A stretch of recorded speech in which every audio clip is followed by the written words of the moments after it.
شقوا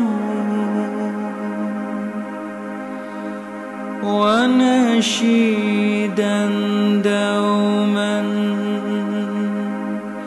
أنشدوا.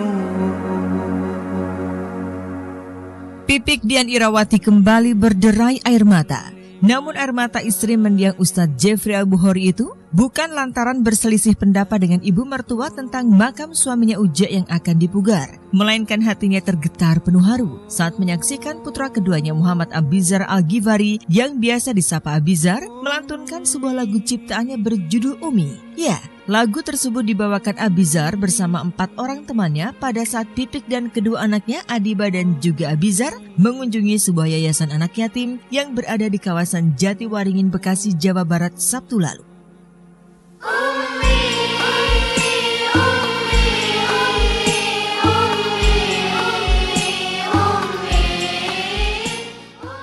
Pipik tak menyangka jika selama ini Abizar sangat memperhatikan dirinya dengan segala kejadian yang sudah terjadi pasca kepergian Uje.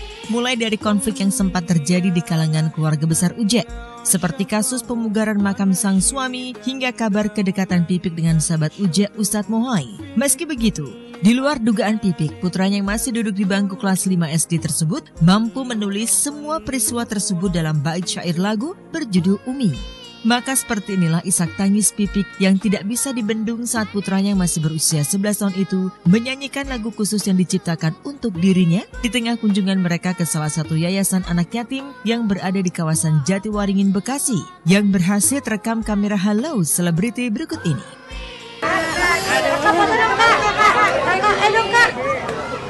Masuk sini Bu.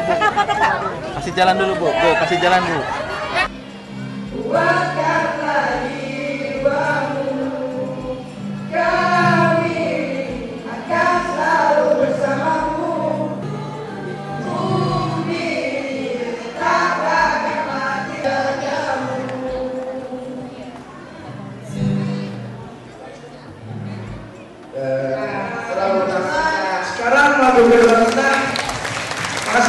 Iya, soalnya begitu pertama kali saya dengar lagu itu, saya habis pulang dari dakwah waktu itu, terus Abizar masuk ke kamar ngasih dengar lagu itu kan, apaan, coba deh Umi dengerin gitu. Terus begitu saya dengerin, saya langsung nangis gitu kan, dan dia sama teman-temannya langsung tepuk tangan, iya berarti berhasil lagu kita bikin Umi nangis ya gitu. Jadi ya luar biasa lah, kaget aja mereka bisa. Ini sih emang kita sama teman syuting nih suka main bareng. Situ ada bilangnya bikin band, udah kita akhirnya bikin. Judulnya yang satu sahabat, yang satu juga Umi. Ya, bakat yang dimiliki oleh Abizar memang seolah menurun dari almarhum sang ayah. Bahkan selain menyanyi, Abizar yang digadang-gadang bakal menggantikan tongkat estafet almarhum Uje dengan menjadi seorang mubalik besar. Kemampuannya dalam melantunkan ayat-ayat suci Al-Quran pun ditunjukkan Abizar saat membawakan surat Ad-Duha di depan ribuan jemaah saat 40 hari meninggalnya sang ayah seperti berikut ini.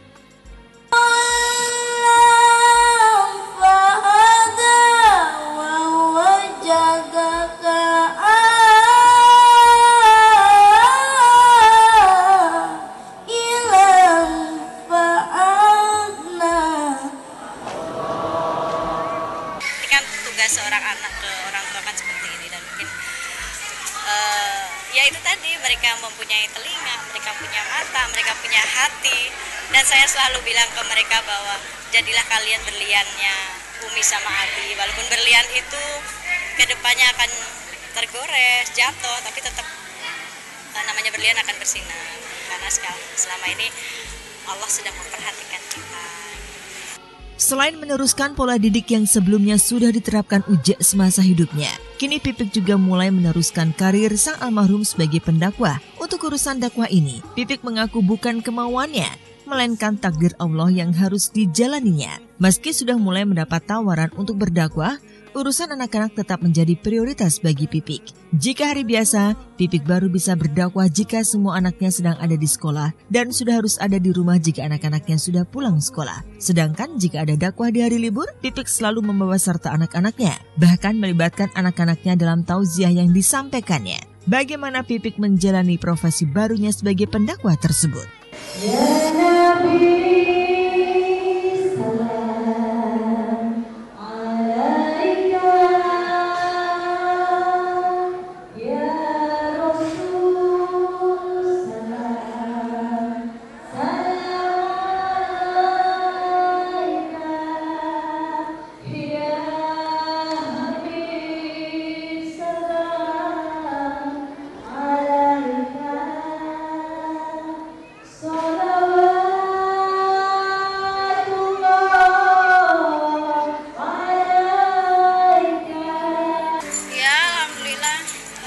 Semua kan berhak kita ini menjadi pendakwah buat diri kita. Jadi yang saya lakukan sekarang, saya hanya ingin mendakwahi diri saya gitu. Dan takdir Allah mungkin selama mendampingin beliau, saya memposisikan diri saya sebagai jamaah yang harus mendengarkan ceramah beliau, terus menceramahi diri saya, mengajarkan kepada anak-anak. Dan sekarang Allah takdirkan saya untuk bisa seperti ini.